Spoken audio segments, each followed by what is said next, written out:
दोघं नवरा बायको माझ्या दर्शनाला आले. दोघांनी 100 रुपये दिले आणि दर्शन घेतलं. माझं असं रिकाम्या हातानं कोणी दर्शन घेत नाही.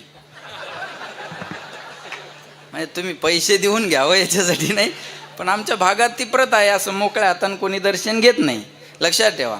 मग दोघं नवरा बायको दोघांनी 100 रुपये दे दर्शन घेतलं. मला म्हणे महाराज जी माझी मंडळी आहे. म्हणलं चांगली गोष्ट आहे. म्हणे गरोदर आहे. म्हणलं त्याच्यापेक्षा चांगली गोष्ट आहे. सांगा म्हणे हिला काय होईल.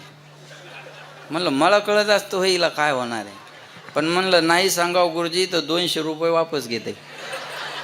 सांगाव हुकलं तर पंचायत, पण मग केलं धाडस. म्हणलं यांना मुलगा होणार आहे मुलगा. ते म्हणे नाही झाला तर. म्हणलं मुलगी नक्की होणार, चिंता करू नका.